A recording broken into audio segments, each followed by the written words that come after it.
when it comes to money, it dates back to my parents, right? The only money advice that I received was just save, just save. And then I was not told what to do with the savings. That was the only money advice that every other person that I asked growing up, how to make more money, and they said, just keep saving.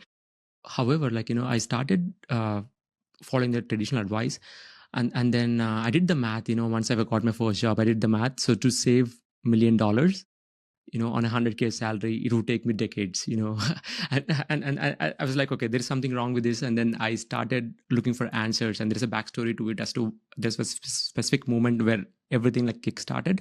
But I started looking for answers in the books, and then that's when I discovered the power of compounding, which we are going to dive deeper into. Yeah, we're definitely going to talk a lot about compounding today. I can't I can't emphasize how important this concept is. And I'm sure growing up, I was the same way. My parents were like, it was all about saving. They never talked about investing. They never talked about compound interest, how you get started earlier, like it has more time to compound, the rule of 72, all the fun, nerdy stuff that we talk about today. We'll definitely be talking about that on this podcast and just compounding in different areas of life. It's not just money, people. There's a lot of different areas that can really benefit from compounding as well. So when that shift did happen, when you started learning about compounding and hey, I might have to invest my way to freedom, not just save a certain percentage of my paycheck and hope that I can hit some magical net worth number. What tactical changes did you make? Like, what did it look like when that light bulb moment happened when you realized compounding is the eighth wonder of the world? Exactly. Yeah. Just like, there's a quote, famous quote by Einstein. He said, compounding is the eighth wonder of the world. He who understands it earns it. He who doesn't pays it. So I mean, all this stuff. Like, I just want to give a backstory as to when that happened, so that people can relate to it. Right. I love talking about stories so that people can connect. So this was like back in 2016, where I was driving from work. I had been working for 1 year since then, and I was driving back from work, and then I got a call from a friend. He said, okay, he started all the random stuff, and then he was like, okay, do you have $380? I want to pay my immigration fees. At that time he was still looking for jobs. And then I actually looked at my checking account while driving, which again I shouldn't be doing it, but at that time I had less than $100. And I didn't realize at that time that I was living paycheck to paycheck. And I asked my friend, hey, can you use my credit card? But he said, it had to be cash because I had to send a check.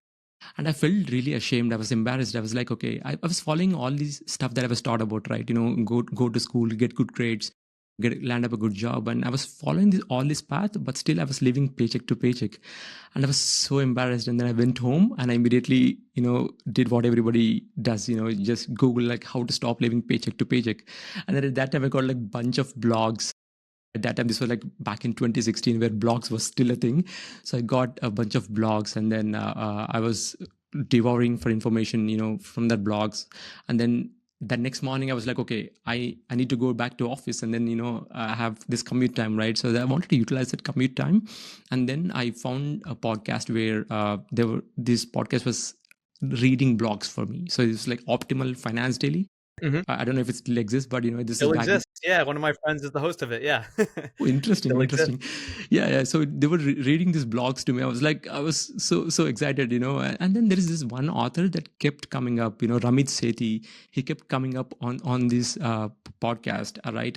And then his book, like I Will Teach You to Be Rich, immediately caught my eye because he was Indian author. I could relate to it. I'm originally from India. I could relate to it, and then I ordered that book.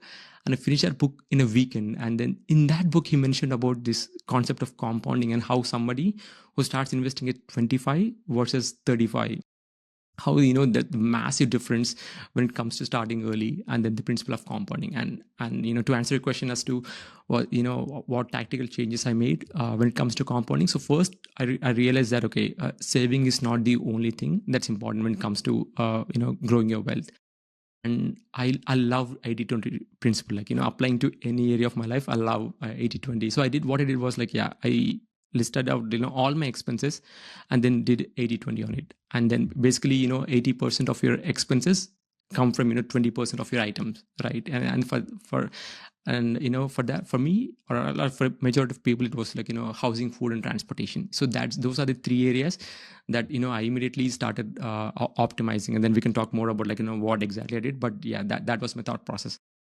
Yeah, I love that. That's exactly what I thought you were going to say. And it's so true because so many personal finance authors, and It irks me because there's books like The Latte Effect, and people think that if you cut out the coffees, that's going to be the secret to wealth. But it's like, okay, you can cut out the $5 latte every day. At the end of the year, that's what, it's like $1,800 and change. Or let's say you're paying $2,000 in rent, you could house hack, you could downgrade your living situation. All of a sudden, you're saving thousands of dollars per month instead of like the $5 per day with the latte. It is those big categories that really makes the big change. So what did you do? Like, I'm sure it wasn't easy. Downgrading the housing, getting rid of maybe the lease or the nice flashy car, going out to eat less and going out less. Those aren't easy decisions, but those are decisions that they can compound for the rest of your life. Yeah. So what I did was, I mean, fortunately at that time, so growing up, we had this frugality mentality, right? I think it's mostly, we didn't have, good great money like growing up, right?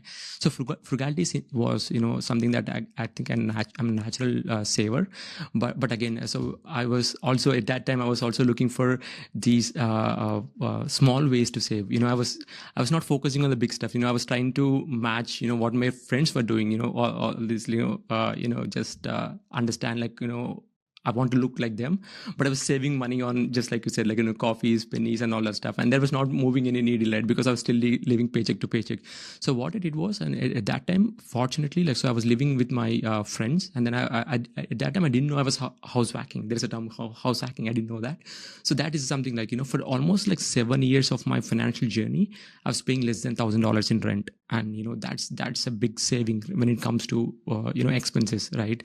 Because I believe like 30 to 40% of our expenses go towards housing or living, right? So that was something I always had that in mind, so not to spend too much on housing. So I was house hacking back then, so I was living with my friends. And when it comes to transportation, fortunately at that time I just graduated, and then I got a 2003 Honda Civic. And then I was reading Rich, I Will Teach You to Be Rich, and he mentioned the same thing, like, you can spend extravagantly on things you like, and you can cut costs mercilessly on things you don't like, right? I mean, for me, like, for me, a car was something that I needed to go from point A to point B, and then I didn't want it to be like a BMW and Audi, because I'm still going to my destination, and then I don't want to spend too much money on cars, because cars, I think it loses like 20 or 30%, right? It's off the car showroom, right? It loses instantly. So at that time I was like, okay, I'm driving a 2019 Camry right now. It's like 6 years old, and I've no regrets. I mean, it has 100,000 plus miles on it, and it's working great. And when it comes to food, I think that's the low hanging fruit when it comes to for people, because they can't immediately, when they want to optimize, right, they can't immediately make the changes like next day. I can't move, or also car, they can't sell right away. But food is something like, it's actually, it consumes, it takes a lot of our money. But also, if you're very smart about it, like when it comes to like cooking at home, I mean, that saves a lot of money when it comes to expenses. Okay, so you're house hacking, your housing expenses are less than $10,000 per year. You have this kind of old beater car, but it still gets you from point A to point B. You start cutting down a little bit on your food costs. How did that change your personal finance situation? I know you mentioned you look in your bank account, you have $100. You don't even have the $380 to give your buddy to fill out the form. How does making these changes change your personal finances? Yeah, slowly, and that's when I realized, okay, and again, coming back to this book, I Will Teach You to Be Rich by Ramit Sethi, and then I started automating my finances. So I just, at that time, the first thing I did was to have this emergency fund. At that time, I didn't have, just like you said, $380 to give to my friend. So I started emergency fund, and then with like $1,000 per month, $1,000 in the account, right? And then it was a savings account, and then I opened an online savings also, and then I put that money there, just so you have that friction. Let's say if you need that money, it takes a couple of days for you to get that, right? So that's the first thing I did, and then immediately I went to optimize my investments when it comes to like 401k. This employer match, like if nobody's doing it, I think that's the biggest life hack. Like you get 100% returns instantly if you do the employer match. I don't think there's any other investment out there where you get 100% return right immediately, right? So I did that. So 401k, and then I tried to automate all my finances.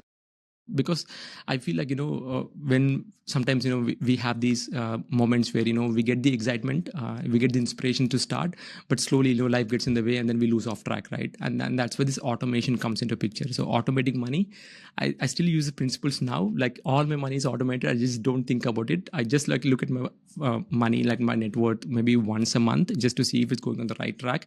But everything else, that's how like the slow small amounts. It could be like $50 a month. I slowly started that and slowly started increasing the monthly investments. But it's all like compounding. Like slowly, I've been doing this for 10 years, and then it's slowly starting to grow. Was there any chart or any book or any podcast or YouTube video that you saw, watched, or read that really made you excited about compounding? I remember using a compound interest calculator for the first time and just plugging in some of the numbers. Like I pulled one up right now as we're talking, and just the getting started early, like really got ingrained in my head when I looked at, for example, I'm looking right now, initial investment. Let's say you have 100K that you save up by 25. And so I put 100K initial investment, length of time, 40 years. So like 25 to 65, traditional retirement age, estimated interest rate, 8%, calculate. You're looking at $2.17 million just from that initial 100K that you don't touch ever again. Like you could literally live paycheck to paycheck until 65. You have 2 million from that initial 100K. But let's say you start like 10 years later at 35, that number shrinks down by over $1 million to 1.006 million. So when I started just plugging in these numbers to these compound interest calculators and realizing, like, I think you and I were very similar, Sathish, where we learned about this pretty early on. So I was like, oh my God, I'm still, 19, I'm 20 years old. If I can get 100K by 25, or if I can get, X number of dollars by 30, this thing's going to have decades to compound, and I'm not going to have to lift a finger. I can put in all the hard work during my 20s, during the early years, and just kind of ride it out if I really want to. Or I could put my foot on the gas and have more wealth than I know what to do with. Was it similar for you? Yeah, for sure. Like, when it comes to compounding, I just want to get a little geeky when it comes to the equation, right? The compounding equation it's a wealth building equation that I think everybody should know who is interested in wealth.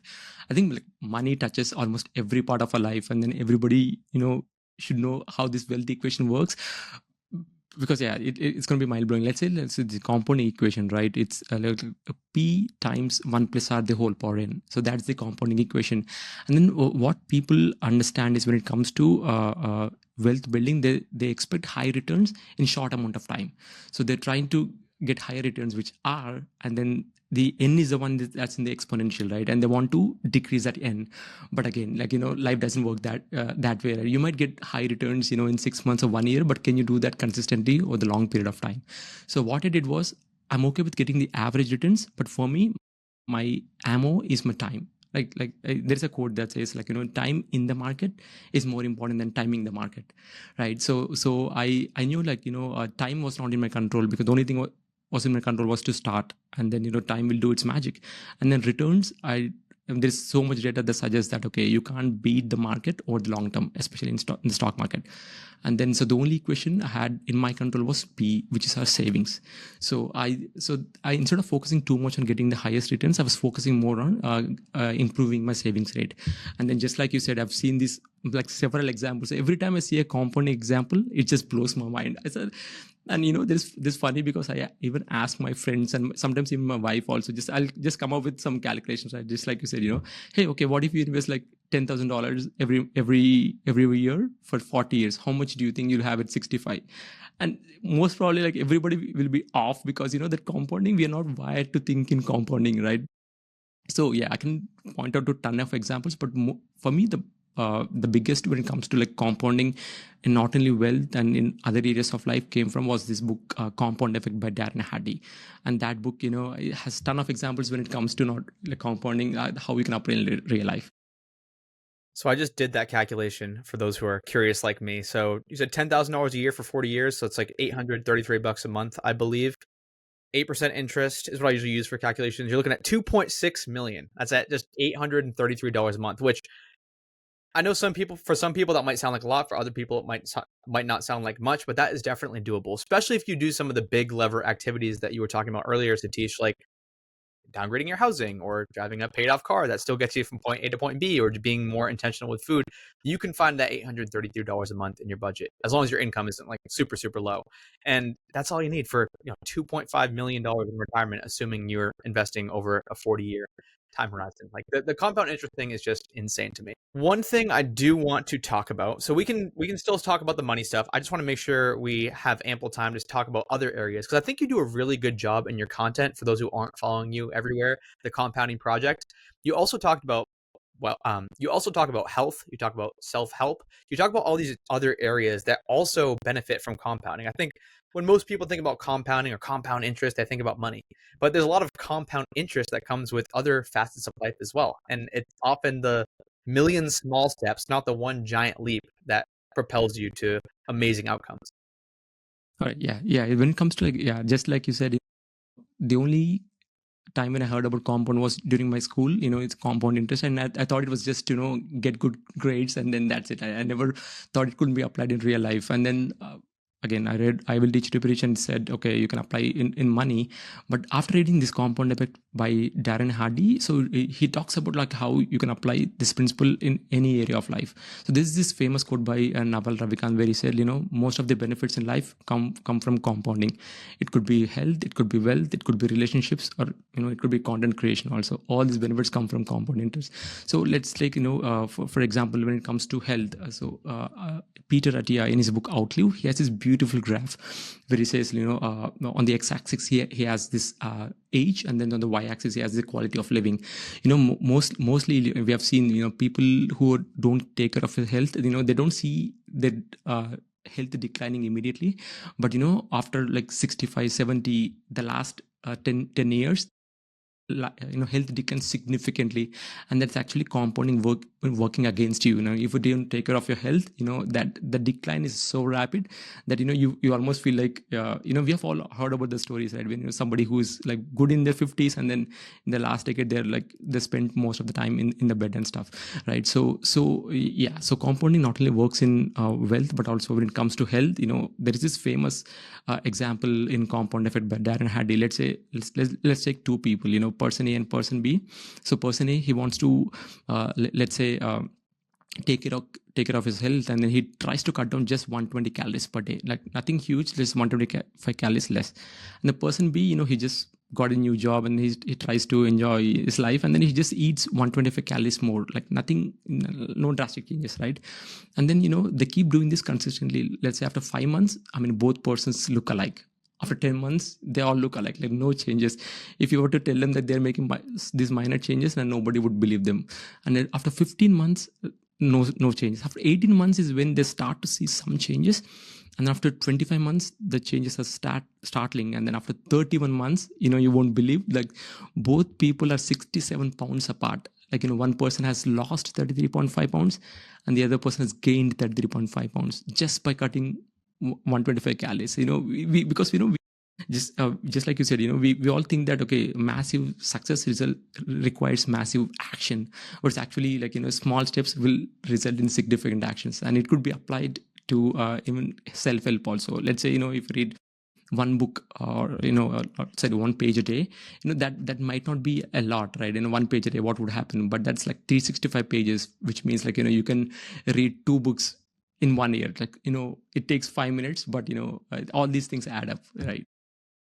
So the big question is then, if people understand that compounding is all about the small steps every single day, how do you continue to stay motivated? Because I think people's motivation comes in big spurts, and that's when they're like, okay, now I'm ready to invest. I have $10,000. How can I make $10,000 overnight? Or now I'm ready to work out. Like, how can I put in the hardest workout ever and all of a sudden have 6-pack abs? It's like, okay, well, that's just not how it works. So how does the average person maintain motivation over the long run? Like, how do you build this into your daily routine so that it doesn't feel laborious and you only do it when you're feeling super motivated? That's a great question, actually. Like, whenever I talk about compounding to my friends, and that's the first thing that they get, okay, they get super excited.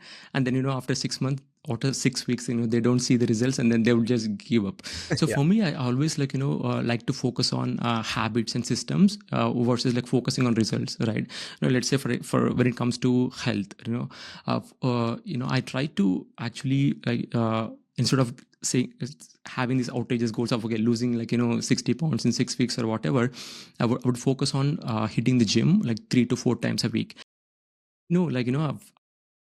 Half of the time I actually don't have the energy to go to the gym, but I've never regretted my decision of going to the gym once I'm in the gym, right? Because it's actually in our mindset. Our bodies are designed to not move because our bodies like we it's all this survival mechanism, right? If a body is in motion, it stays in motion, but if a body is at rest, it stays in rest. So I would highly encourage people to think in terms of habits, like what habit are you building?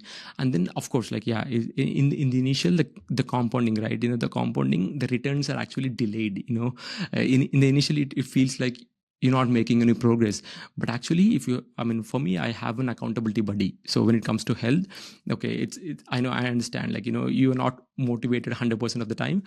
Yeah, having an accountability partner actually keeps you motivated. There are days when I don't feel like working out, and then he just calls up and he's like, hey, why didn't you come to the gym? And then having these small hacks, and when you start seeing progress, and actually progress is addictive. When you see that bank account slowly, when this in the initial phases, like when you see slightly seeing some progress, and you feel addictive, because I feel like humans crave progress, and progress gives happiness. And that's why I'm always like chasing when it comes to like comparing myself to like 6 months ago or 1 year ago, and if I see I'm growing, and that's my motivation. And of course, yeah, there are other hacks that you can use, but yeah, that's how, like in thinking in terms of system versus goals. I'll definitely press you for some other hacks if you have them. I'll give you a second to think on those. But I think another important thing is if you get this right and you do the small steps every day, you can have like the demotivation days, or you could have the bad days. Like, let's say you're working out consistently for a year. You have one day where you're like, screw it. I'm going to eat 10,000 calories. I'm just going to sit at home. I'm not going to move an inch. The next day you're not going to be super fat because you've been working out for a year straight. So like if you have a couple bad days, that's totally fine. Or let's say you've been saving and investing diligently for years, and then all of a sudden you're like, screw it, I'm buying the nice car, I'm going on this sick vacation. And it might cost thousands of dollars, but if you're doing the right things and putting in the work over time, like those things don't move the needle. It's when it's the opposite way, where I was mentioning before, where you don't do anything on the daily, but then all of a sudden you get motivated to do the right thing. That's the wrong way to think about it. Like just get the things done in your regular routine, and then the days you're like really not feeling motivated, you can skip the gym that day. You can make that impulse purchase, that TikTok ad that hit you just at the right time. That's fine. But like if you are doing those foundational steps, it's not that big of a deal. That's good. And that too, like when it comes to like systems that I've been talking about, and the hacks, right? I try to optimize my environment when it comes to not only health, but even other areas of life as well, because our environment has a huge impact on our daily life. Let's say you have this bag of chips, right? And you have all this other processed food sitting right in front of you, and then okay, maybe you might be motivated in the beginning of the day to not eat that cookie, or to not eat that bag of chips, but throughout the day your willpower goes down because you don't have unlimited willpower, right? And then so you'll end up eating that cookie, right? And then or getting that processed food also. So I try to optimize my environment, because I've read somewhere that more than 50% of our brain is dedicated for vision, right? So our environment has a huge impact on with whatever we do. Let's say for example, like I wanted my wife to start reading books, and what I did was, I've been telling her to read, but sometimes like life got in the way and she didn't read. And what I did was, I just placed a book of her interested in health. I just placed that book on her table, and then like it's right next to it, and she just started reading it, and then she got in the habit of reading. But again, these small hacks, like setting up the environment for success, will actually have a significant results, because all these things, just like we talked about, compound in real life. So since you started the compounding project, basically compounding every facet of your life, like I said before, your health, your wealth, your self-help, how has your life improved? Like, I mean, I see a picture right here. I'm looking on your Instagram. You have a pinned post from, I mean, the physical one is obviously the most jarring. Like you can just see, I mean, I don't know how much weight you lost, but it's a ton. You look like you're in a million times better shape. I'm sure if you had a side by side of your bank account, it's a million times better. If you had a side by side of your relationship with your wife and your friends, like the self help stuff, the mental stuff, that's a million times better. Just wondering if you can point to any significant things like that have changed? Because obviously, like we've been talking about, it's seeing the end part, like the end result. That's what everyone wants. It's getting the motivation to do those daily habits. So I'm hoping you can, give the listeners some inspiration to why they should start this compounding project of their own. Yes, yeah. The picture you're pointing out to is, where I gained actually 40 pounds. Yeah, 40 pounds in a span of 1 year. At that time, I was unconsciously, eating slightly more than what was required, and then also not going to the gym. And this was like, at that time I had my first baby, and then I was not focusing. It was, a firefighting situation, for the first few months. So I was not focusing too much, and then I gained 40 pounds in a span of, just 1 year. And then, so for people, to understand, I didn't make any significant changes. And what I did was, I started going to the gym like 3 to 4 times per week. I started lifting weights, and then tried to have this goal of 10,000 steps per day, doing that consistently.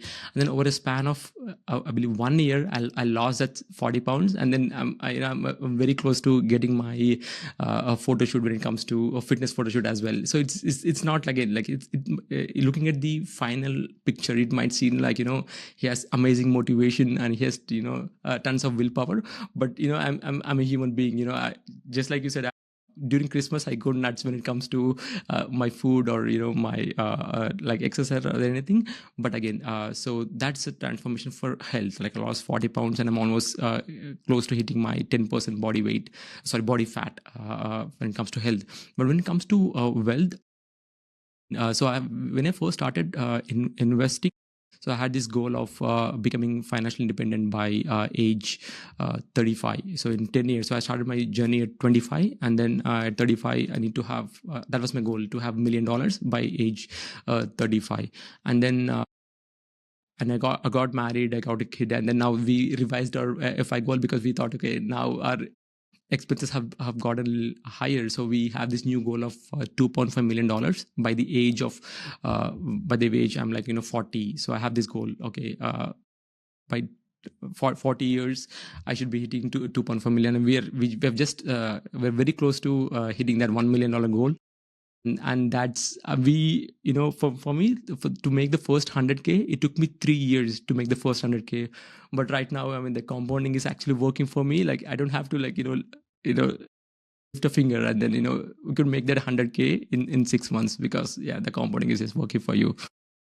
So one of my favorite quotes is from Peter Drucker: "What gets measured gets managed." So I'm curious what systems you're using for measuring your daily progress, because I think you can do too much measuring where you get hyper obsessed with something, like someone who's tracking their net worth 6 times a day. It's like, okay, that's maybe a little overkill. Or someone who's like just constantly worried about their sleep score, or someone who's just like constantly looking at their steps on their Apple Watch. There is overdoing it, but I think you do need to measure in some capacity. So curious what your systems are to kind of make sure you're on track and to constantly check in to make sure the progress is happening.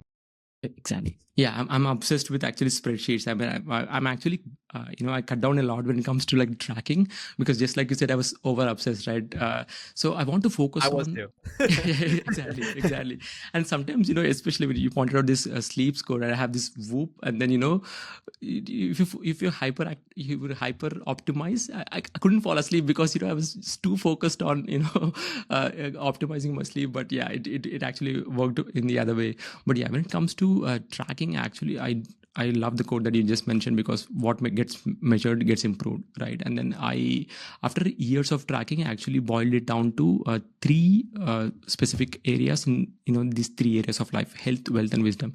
So when it comes to health, I just track only 3 things: my weight, my waist size, and then the number of times I hit the gym. And I have this spreadsheet where I track it every week, because that keeps me motivated, and that's where I have most control on, right?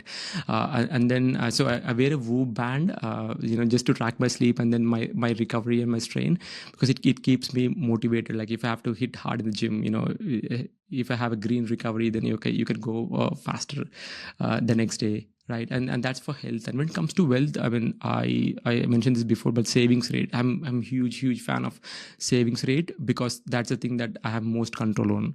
So I track my expenses. I mean, I still use apps. I use Credit Karma to track my net worth, but I still like to write down my expenses, just so I know, it's not happening unconsciously. So that's the thing I track as. So I just track how much money we make, and then how much we spend, and how much we're saving. Just it's a basic math, and then we calculate our savings rate. Our goal is to have a savings rate of at least 50%. So we just hit that goal last year, but we got a new house.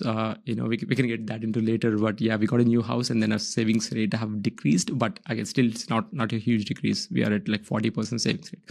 And when it comes to and when it comes to self-help, I just track just one thing, the number of books I read, because I mean, all the stuff that I learned came from books, because I mean, it's such a hack.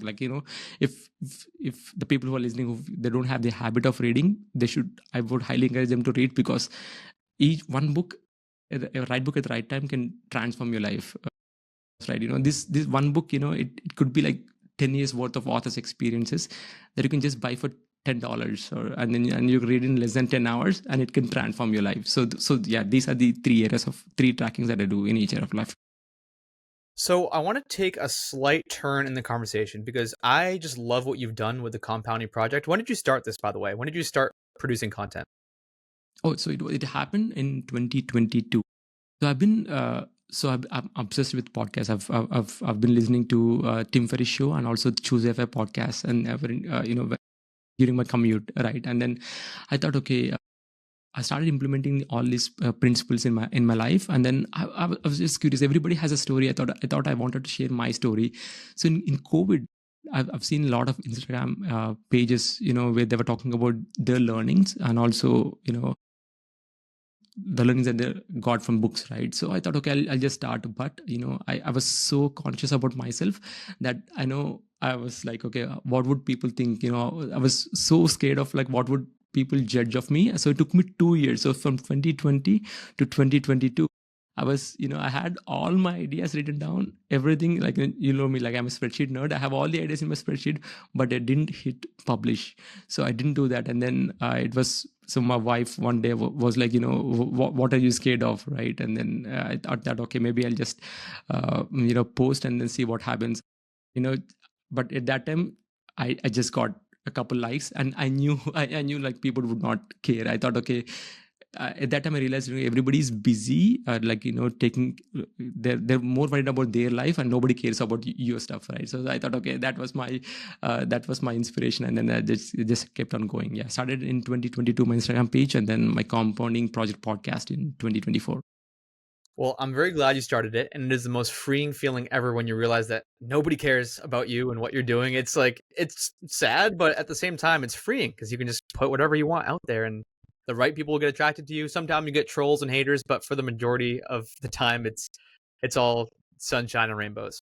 So the reason I wanted to bring up the compounding project, I think you do a great job of taking in a lot of information and attracting really good guests, and kind of synthesizing that information down into like bite size, whether it's tactics or just pieces of advice.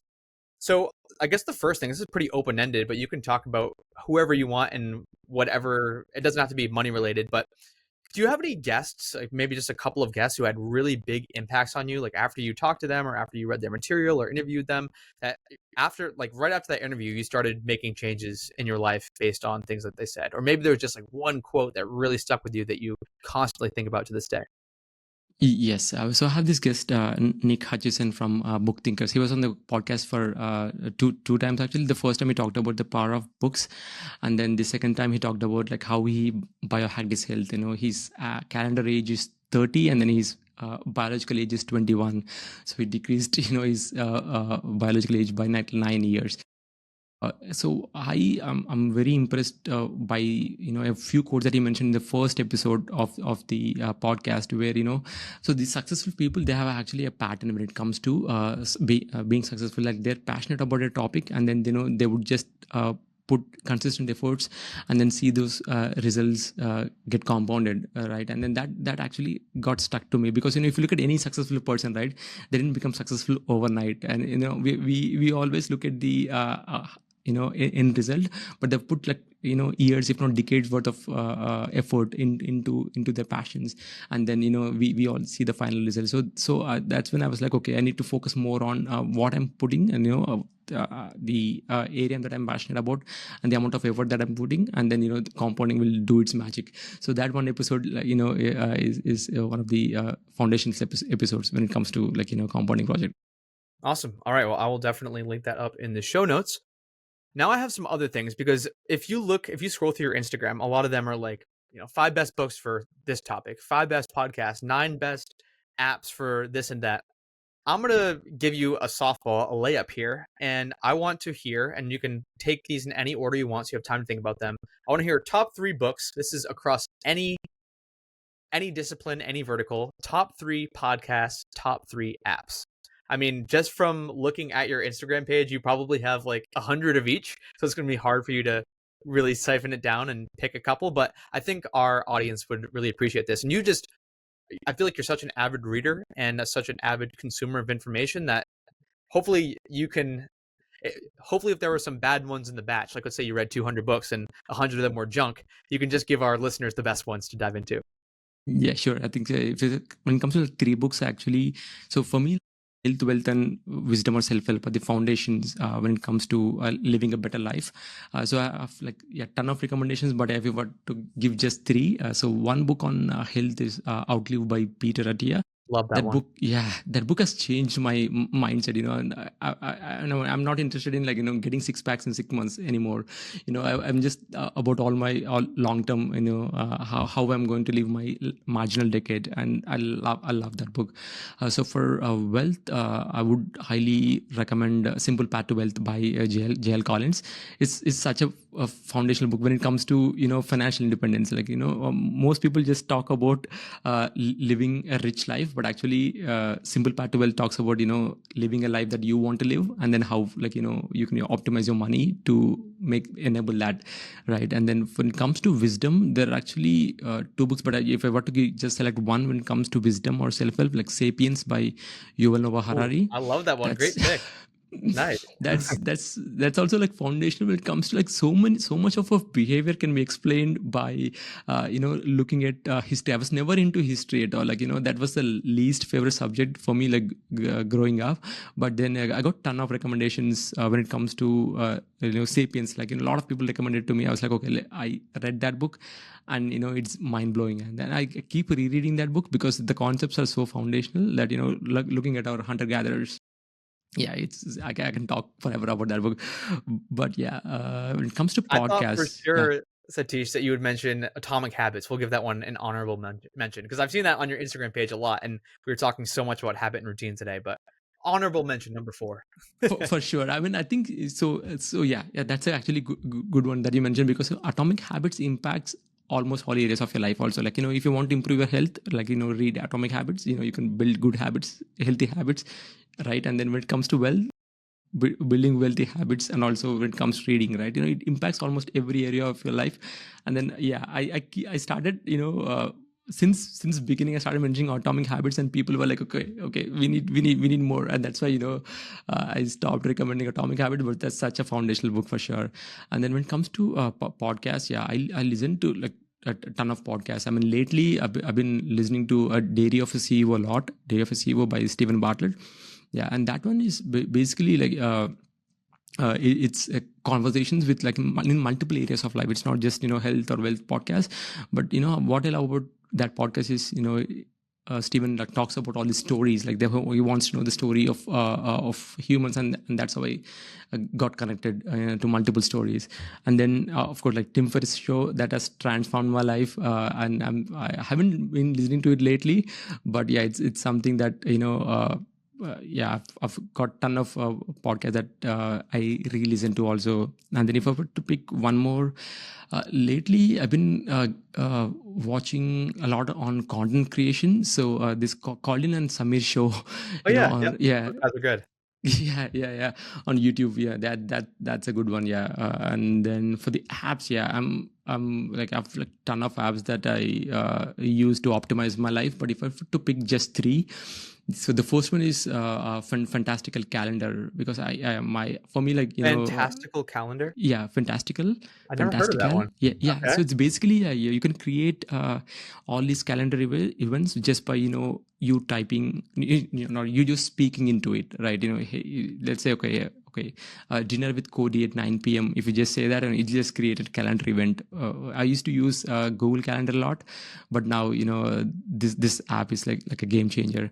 And then, yeah, of course, ChatGPT, it's I use it for almost for everything right now, because of all this like content creation. It just all my content ideas come from there.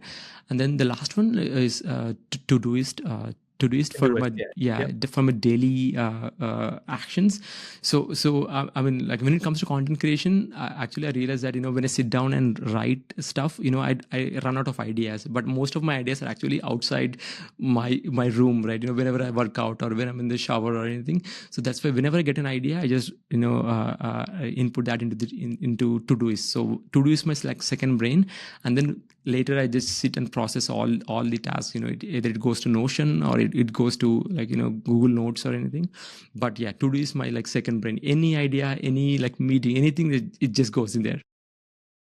So what's the number one mistake or number one thing that people are either doing wrong, or a piece of information maybe they haven't fully absorbed yet? I just feel like you've talked to so many people, read so many different things. Like, if there's one piece of advice or one thing that you could change about the average person's habits or beliefs, what would that be to get them to jump on board with the compounding project?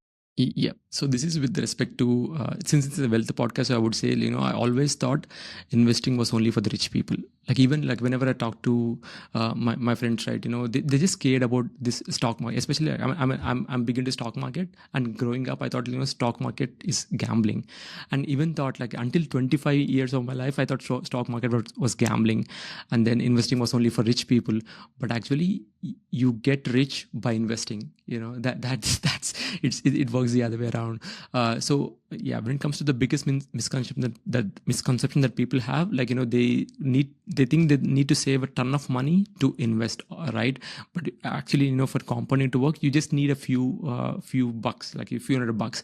But the greatest thing when it comes to compounding is time. Like, yeah, if you, for people, like, if you're hesitant when it comes to starting your financial independence journey, I would highly encourage you to not only invest, but also not only save, but also invest. Even if it's small amounts, just start, because compounding works, guys. Yeah, compounding works. All right. Well, as we near the end of our time together, are there any final words, any final things that you want to share with the audience? And if not, let people know where the best places are to follow you to get more of Satish and the compounding project. Yeah, sure. I think so. I always on my page, I recommend these two advices, right? If you're thinking about anything, like, don't hesitate, but just start.